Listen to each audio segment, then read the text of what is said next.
welcome back to the Edu Talk Pod. It is a pleasure to introduce you to Genna. Hi guys, my name is Genna. So I guess I'll just introduce myself real quick. I'm 19 this year, and prior to this, I was a student in SGI International. Lynn and I actually know each other from our old secondary school, which was Nanyang Girls High School. So it's really exciting to be on here. And I'm excited for how this podcast is going to turn out. So Genna, can you share a bit about like your educational background? Sure. So, okay, from the very beginning, I guess. So, I was from Nanyang Primary, and then PSLE happened, and I DSA'd bilingualism, which is really funny because I have a horrible Chinese, but I had a pretty strong background in like public speaking. So, I DSA'd into Nanyang Girls. And I was there for 3 years. But in Sec 2, I got transferred out to the structured IP program because my grades were kind of suffering quite bad. So I was in the structured IP program for 1 year before transferring out to SGI International to do IB. So that's pretty much sums up my educational pathway. As for the future, I'm interested in studying business and finance. Where, not too sure, still applying to unis, but definitely considering both like Singapore local, like SMU, and also overseas. So we'll see. What were your subjects in SGI? Yeah, so like actually one thing I really wanted to talk about was the selection of subjects my school offered. Because it was a local international school hybrid, I would say the selection was more diverse. So for me personally, I guess like some of the funner, less like stereotypical subjects, business and psychology, which also just so happened to be my favorite classes. So I took higher level math, higher level business, higher level psychology, and standard level chemistry, English, and Chinese. Oh, I see. Yeah. How do you think, your school differs from that of other more local schools, other than subjects? I think for starters, there's a very small like student cohort, which means like the student to teacher ratio is much smaller. And I guess like because of that, you're more closer to the teachers.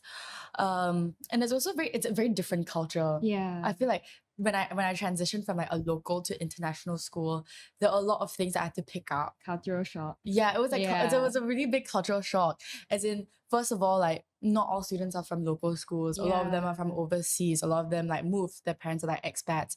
So I guess like dealing with that change came as a bit of a shock, but I also surrounded myself with quite a few local school kids who had the exact same transition as me, like Sec 3 local school, then like Sec 4 to J2 international school. But yeah, I think also one thing about my school was that they made, I guess, like setting up your own initiatives really easy. Like they encourage a lot of like service opportunities and also a lot of like just like trying new things and exploring different things, like finding your interests. So there was more flexibility in that area. And you took like the IB instead of A levels, which is what I took. So like how I mean you don't know what A levels was like, but like in your opinion, how do you think like the IB system differs from A levels?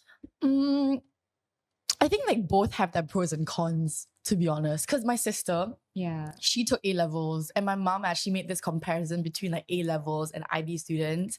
I think for IB, the main thing that we had, or the main like difference was like the internal assessments, which for listeners, it's basically a small research project that you have to undertake as part of like your IB curriculum. So for each subject, apart from the languages, 25% of your grade goes to a research paper or like a little investigation that you have to conduct. It's usually based on like a real life, like you have to apply this subject or this theory in real life. So I can give an example just to make it easier for listeners to understand.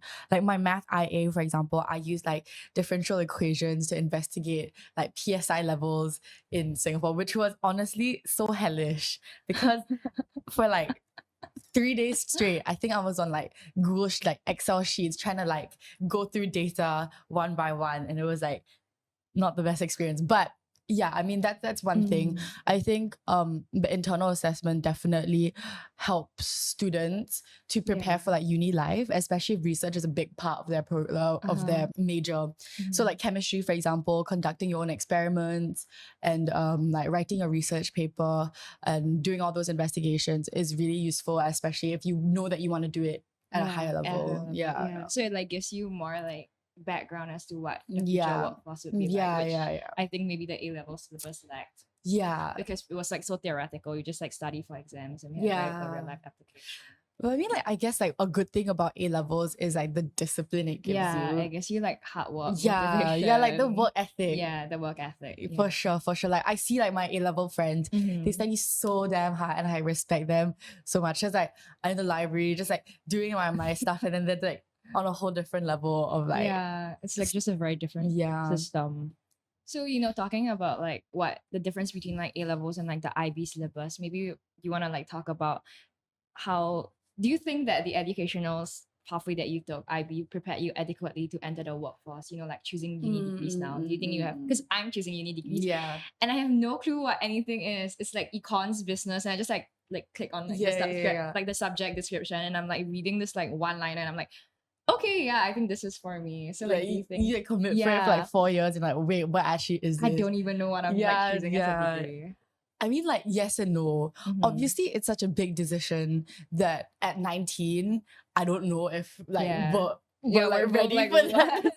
I don't know what I'm making, but I mean, yes and no. Again, the broad selection of subjects kind of allow me to understand what it means to study them. Like, for example, psychology, I wouldn't have thought when I was like in Sec 4, like, oh, psychology has like, it's probably just like, I don't know, therapy, understanding how people behave, but there's like so much to it. There's like, you have to learn about like socio-cultural differences, cognitive differences, and like biological approaches to understanding the subject as a whole. So that being said, yes, I would say just because of the options I had to study them and also the IA process, but no, because it's very different again, studying the subject in uni. And I don't know, I feel like for the IB, especially because you're surrounded by so much research and there's a lot of like independent studying going on, you get to understand the material, I guess, better, or you get to select which areas you're interested in. So more freedom. So more freedom. And I think like within that subject too, if there's like something that interests you, for example, business. Initially, what drew my attention was marketing. So that's why I formed my extended essay on marketing. Like, I think like diving into that subject and like researching it allowed me to, I guess, like understand why I liked it and why I didn't like it. And then I came to a conclusion, no, marketing is not for me after I wrote my EE. I see. That's so cool. So moving on, I think maybe we could talk a bit more about like what our personal educational journeys were like. So would you like to share what, you know, your whole educational journey felt like or was like? Yeah. Okay, so just to get things out there, I struggle with ADHD. I was diagnosed when I was in primary school, but wasn't on meds until 2 years ago. So I guess in like J1, end of J1, I started getting back on my medication just because of how like stressful the whole IB process was. I really wanted to make sure that I was like reaching my potential. I think you can like reaching your potential. Like, oh, this is the max I can go. Like I want to make sure that I try my best for this exam. So I guess I've always struggled academically, grade-wise. I was never particularly a good student. I put that out there, very honest with you guys. Like in primary school, I remember, you know, like I just like not really like doing the best lah. And even when I transferred into SGI, I was still doing, I would say, much better than in Nanyang, but I was not doing the best, you know, that you could do for like your potential. So how was your experience with My ADHD experience with ADHD in the education system, I found Nanyang okay. Like I found it copable. Like my grades were, minus Chinese, I would say decent. Like I did decently, but I really struggled in Hwa Chong because there was like too much independent studying and like it just felt so unguided and I didn't know what I was doing every day. Like school was like the math lectures didn't work for me. It's like all the lectures I just like would zone out and it just wasn't very good. No, I get that too. I think like one thing about ADHD is like time organization. That's something that I really struggled with because I was so distracted with everything on my plate that I couldn't really find a time to like coordinate all of my schedule. So in terms of like scheduling, I was like screwed. So that being said, like I found a few coping mechanisms. I downloaded Notion, love Notion, to just like plan out my day and really like set time for me to study and like plan out a realistic study plan. I think that's also very important. Yeah, like a realistic study plan. So what does your study plan look like? Oh wow, I can't even I don't even remember now, but I tried things, it didn't work. I tried like staying up really, really late till night to finish my work, but I'll always like be so buzzed out of it. I'll be like super out of it to the point where I couldn't really do the work to the best of my ability. So then I realized, oh, I'm more of a morning person. So I would wake up pretty. I love mornings. I love mornings too. I'm the most productive. Same. You're like wake up, you're like fresh. Yeah, fresh. Fresh mind. So I just like tried a few tactics. I tried like the Pomodoro, the like 25 minutes, 5 minutes. It didn't work for me. Yeah, didn't work. It was like too many breaks. I felt like I wasn't doing anything, you know? So then I figured out like during the peak of IB, I figured out like a pretty good study schedule, which was waking up at like 5 and then doing like 2 hours of study before leaving for school. But then because I woke up really early, I'd make sure I'd sleep early as well. Yeah. So like you get by, like your sleep. Yeah, like by 12:30 I'll be in bed. Or before that even. Yeah. Sounds good. Yeah. You know, I wanted to ask, like, you did very well for your IB, right? Not very well, but like okay lah. Yeah. But like, who do you think like this like education system is maybe catered to like for? Because I think you managed to maybe reach more of your potential in the IB syllabus rather than the traditional like A-level syllabus that most students, not most, but students go for. I think like first of all, like I'm gonna acknowledge my privilege and like I'm so blessed to be able to have the option of choosing the IB program, and my parents for like for allowing me and like giving me the sufficient resources in terms of like tuition opportunities. Like, you know, they'd always be there for me. So I'm like really grateful for that.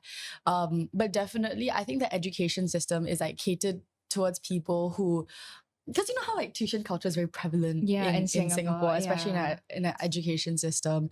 It's more of like if you have the resources, then you would succeed. Like even like from PSLE, like starting from very, very young, there'll be kids in your class who'd be getting like tuition for almost all the subjects. And it's like a reinforcing loop in my opinion. Because then the kids keep getting smarter, so the exams keep getting harder. And it's like you're like, if you don't have tuition, then you're losing out. But that shouldn't be the case because going to school for 6 hours should be enough. You know? Do you think the IB system is like that? It's like that tuition. Is there a lot of tuition in like IB? I think there's a lot of tuition in Singapore, but IB not so much. I'd say. I mean, like, like for me, when I transitioned, I cut down on tuition a lot. In fact, I didn't for my first year. I don't think I had tuition apart from math. Yeah.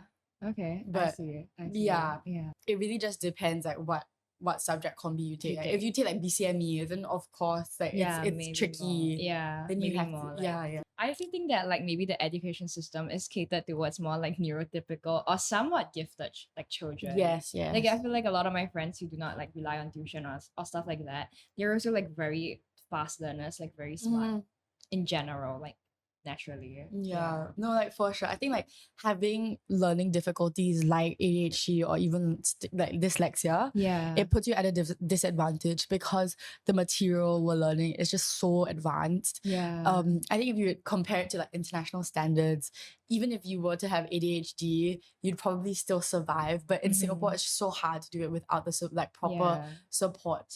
And a lot of people don't even get like diagnosed and get like the resources to help them, which like, you know, makes it even harder. And also it's like, I guess like a not really taboo, but I don't know about you, but like my personal experience in primary school with ADHD was like teachers hated me. Okay, I was like a problem kid in school. Same. Like, they would say like I'm naughty or like very distracted, but the truth was I think I was just like trying to cope. Misunderstood. Like you just did not know how to cope with like the environment. I agree. I so agree with that. But like also on I guess silver lining of things, like I think honestly, like at the end of the day, I'm still happy, like not happy, but grateful that I have ADHD, because it does give me I guess like advantages. Advantages. Like once you're on medication, kind of like snap into it and you're in the zone, like you can operate like very well. Very, very like your brain is so coherent and stuff. But and to add on, I don't think you just need like medication for you to reach like the hyper focus. Yes. Once you learn how to use it, which I think medication can be like an aid or like a tool to help you learn how to use your abilities or like your gifts.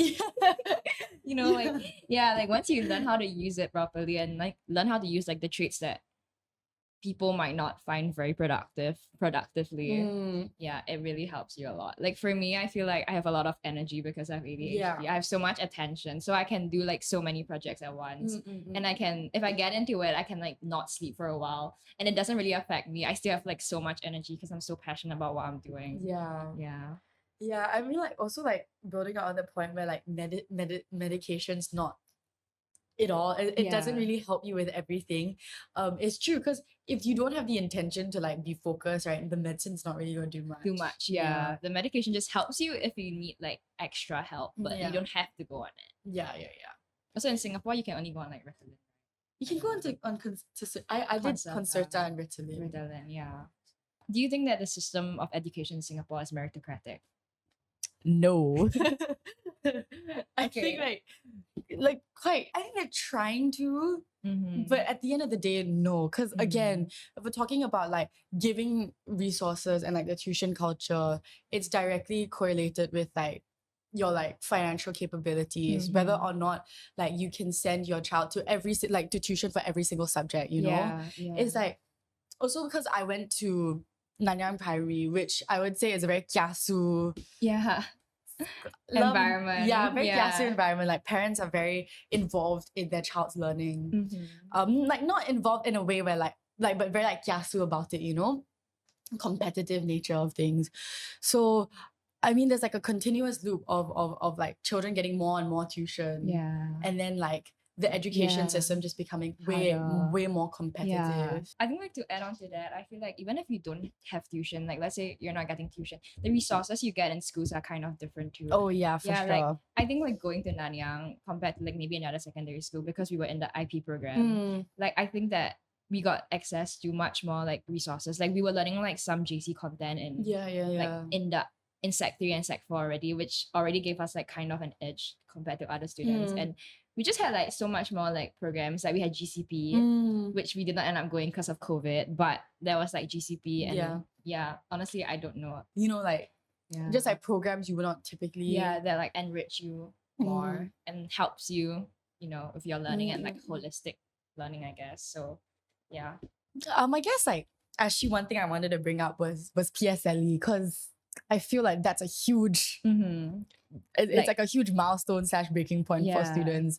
You know, it happens when you're 12, which is insane to think about it, because like especially if you have learning difficulties, like we had ADHD, how would we then expected to know, you know, to know better at that age, because you're so young and you're like kind of underdeveloped in some ways, and putting you through like a major exam that determines like your secondary school, which has an effect on how, in my opinion, how well you do. It's kind of crazy because at like 12 years old, I feel like you're so young to know what is good for you or like how to be disciplined.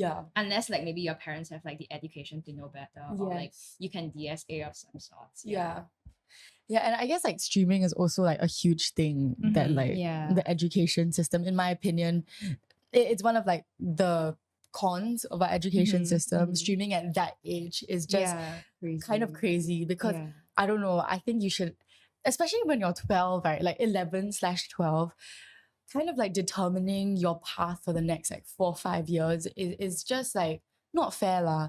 I mean, like different kids go through different things. I mean, and they mature at different times they mature at different ages, and I guess like for that to be the deciding factor is quite, it's not very like fair.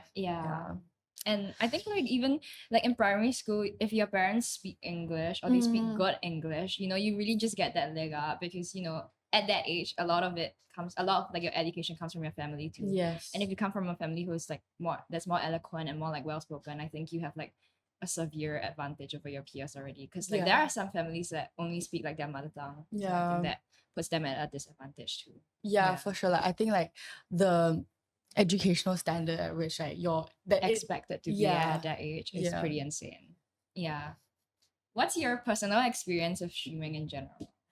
I DSA'd into Nanyang.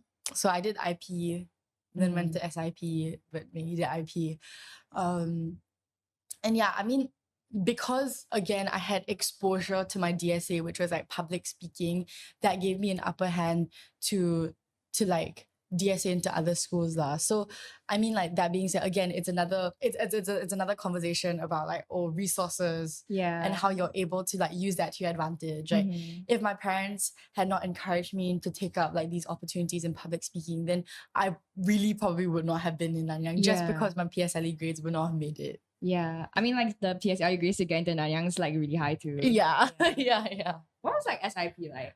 Oh, okay. This is an interesting conversation. SIP. So for listeners, like SIP is kind of like a foundation or like structured program that Nanyang offers if you don't really meet the academic requirement. So we have like, or you can like choose to go to SIP too. SIP is basically O levels. Like yeah. SIP is O levels, but I mean I didn't take O levels because I transferred out lah. But I mean, I guess being in that environment where like we were one class separated from the rest of the grade, it was a bit isolating because again, I feel like there wasn't enough like support that was given. Not academically, like they were giving us like really honestly, like my teachers in SIP were really good. I remember my math teacher, he would record like video lessons for us and he was super dedicated. But in terms of like the emotional support, I feel like there wasn't enough. I mean, there were cases where a lot of my classmates ended up, you know, dropping out because I think there was a lack of support in that area. And like considering that you were like only one class and the rest of the school was in IP.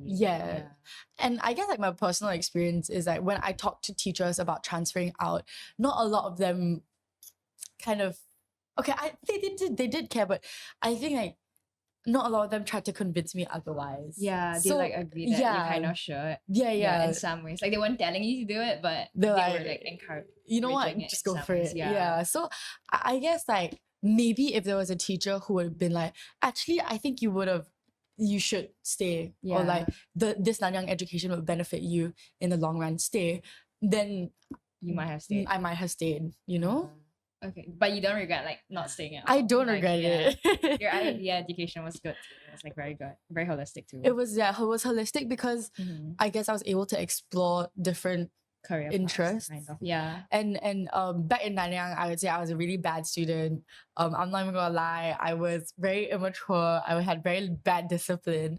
But I think transferring to a new school, I was able to kind of like rebrand myself and give you like a new opportunity. And then I got involved with like student council and like service, which otherwise I would have shied away just because I thought I've always like had this understanding that, oh, maybe I'm not good at it. Maybe I'm just good at other stuff. But it was a good, so it was like nice to transferring gave you like, helped you like take away your like limiting beliefs because you can like start anew and that's so sweet. But I mean it's like the same. If you end up going from like that transition from like secondary school to whatever like JC, poly, whatever it is, like you have the opportunity to like rebrand yourself and just like try different things because like people don't really know who you are or like your potential until you've experienced it and realized that like, oh, this is so personal. Anyways, can I like bring up something? I completely forgot about this, but I wanted to talk about like how, in my opinion, like PSLE is honestly so crazy because like we were talking about how like that's good and like maybe like not so good secondary schools or like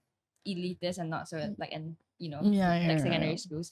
And I realized that it starts from like primary school or maybe even kindergarten because for like real. Like you can pay for like Montessori education or like non-Montessori education, but like for primary schools I think it's kind of crazy because like from what I know, from what I remember, like where your house is or where you live determines which primary school you kind of go into. So like I think Nanyang Primary, where's Nanyang Primary located? Bukit Timah. It's like where like the houses like that are really expensive. So only like students of certain maybe like socioeconomic status can get in. And like even so, like I think I'm not sure if this is still a thing, but you can like parents can volunteer at a time, right?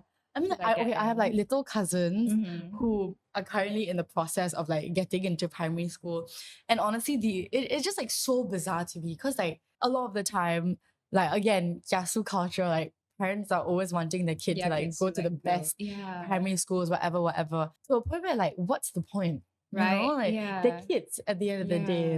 Like do they really need like such a premium education at that age? Yeah.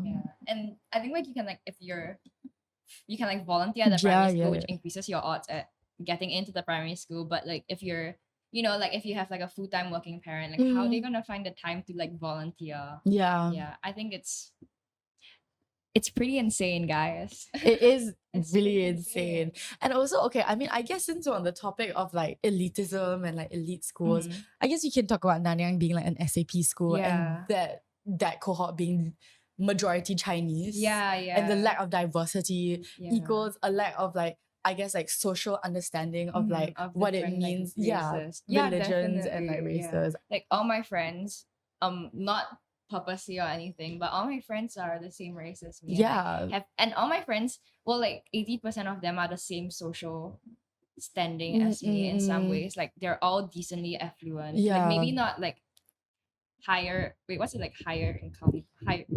Like middle around middle income. Yeah. And there's very little people who are from, more humble backgrounds. Yeah, and I mean like adding on to the lack of like diversity, both racial and also I would say like socioeconomic, I think it like kind of in a way it forces us to become more sheltered minded and more like protected by this bubble of what we're really comfortable with.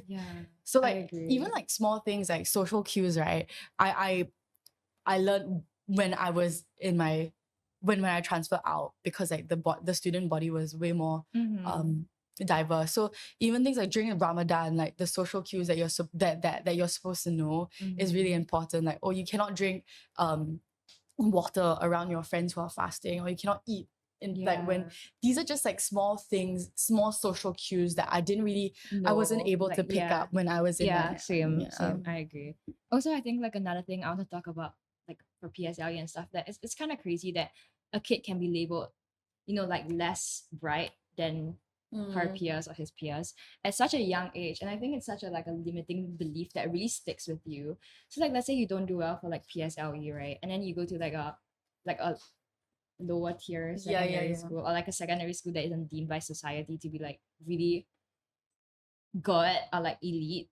Then you just think that you're like not very smart, but that's not true. Like maybe in primary school you just didn't work as hard, or like you weren't given the opportunity to shine, and then that limiting belief just sticks with you because it's very hard to get out of, I think. Unless you get like the opportunity to go overseas or something. Which is why like I don't know, my mom was talking to me about this, and she was talking about how like a lot of kids who go to like not international school but like overseas, they do so much better. They fare so much better than the Singaporean education system. Like they could have been failing in Singapore, and then they go overseas and they get this new opportunity and they do so well. I think like a lot of the time self-esteem and your confidence is tied with like your grades or your academic performance, which is a waste because I feel like it's not really the case. Like honestly speaking, if you're in such like, for example, Nanyang, right? It was so academically rigorous, as in like our tests were just like way harder. And then there were so many. Like, there were so many like other keep that in, I guess. But I mean, I think it's really important to know that you may not, despite not being able to perform in one system, it doesn't mean that you're not good enough at all. It just means that maybe maybe the education system, again, as you mentioned before, it benefits a certain group of archetype of people. People who are, who do not have any learning disabilities, people who have access to resources and materials. People who are naturally more intelligent too. So like, that being said, I think it's not really fair to compare yourself to people who are stereotypically, I guess, the Singapore standard. And it's not representative of how like the rest of your life will look like, 100%. Or like how capable you as a person can be. Because I feel like everyone is so like diverse, and you have so many like everyone is just so different. It's very hard to like qualify how good you are using a standard set of tests. Yeah. And just because you don't do well then doesn't mean you won't do well for the rest of your life. Yeah. And like, okay, speaking from my own experience and doing like really, really badly in Nanyang Girls and then transferring out and I guess like entering a new educational system where I did improve quite drastically. I guess it's like proof to show that number one, you mature. Number two, when you have a goal in mind and when you are like ambitious enough to want to reach that goal, the way your outlook in terms of like your academics, it changes too. Yeah. So like just wait for it. Like wait for that like I guess like click. Yeah. And also if you do think that you have like certain learning disabilities or if you feel like you differ from like you're different from your peers and for whatever reason, whether that be like dyslexia or ADHD or even anxiety and stuff, like definitely I would say like seek help professionally because that really allows you to understand your own psyche. Yeah. Like from my diagnosis, I was able to really identify like what I needed to change in order to achieve my potential. So even if you're not doing very well academically, it doesn't mean that you're not good. It just means that you kind of need to like figure out what works for you and figure out maybe and like just remind yourself in a different environment, I would probably do better. I agree. I completely agree. Yeah. And like, understand that like I think a lot of things aren't your fault. Like for me, I think I just have like a lot because I have ADHD, right? I have a lot of attention and I get distracted very easily. So when someone is like telling me things, like unless it interests me, I find it very hard to like, like pay attention. And in school, it's kind of hard because like when the teachers are talking and the subject doesn't interest me, I can't learn the same. So I have to do like extra work because I have to go home and like relearn everything. And I feel like learning that isn't my fault and learning like coping mechanisms, like how I can start paying attention or like going on Ritalin to pay attention in lesson really helped. Because the minute I went on Ritalin, I was like, whoa, I can actually listen. I don't have so many thoughts in my head. And then you realize that like it's really like not your fault. Like and then learning that since I have so much attention, I can channel it in better ways and start, more constructive projects on the side and stuff like that. Yeah, I think it's really like knowing yourself and knowing what you're good at and bad at and knowing that just because you're bad at something doesn't mean that you're going to stay bad at it. For like the rest of your life. Yeah. Can we talk about maybe like, do you think there are any stigma or generalizations that you face in your, education pathway that you thought? Generalizations. I would say there is like kind of, I guess like a stereotype of like international school students, which I completely understand because from when I was in local school, right, I kind of had this like, I guess like this mindset like, oh, you go to international school, that means that you probably like didn't make it. Like that was just like my general belief. And that's why I shied away from it at the very beginning. But I think once you get to know like what environment you want to surround yourself in and like what resources you want to take advantage of, like I like international school was helpful for me. Obviously I'm very blessed and grateful to have parents who were able to give me those resources. But yeah, I think like the generalization that like international school students were like quote less hardworking or like kind of like cheated the system or like like easy way out type of stuff, that was pretty toxic. But now that I was in it, I can say as long as you take advantage of your opportunities and as long as you work hard and you're ambitious and you have an end goal and you really like try your best. Yeah, like do your best. I think that's like the most important, right? Just trying your best. Then like those stereotypes are not don't true. matter. Yeah, they're not true. I agree. We have come to the end of the episode. See you guys next time. Bye. Okay. Done.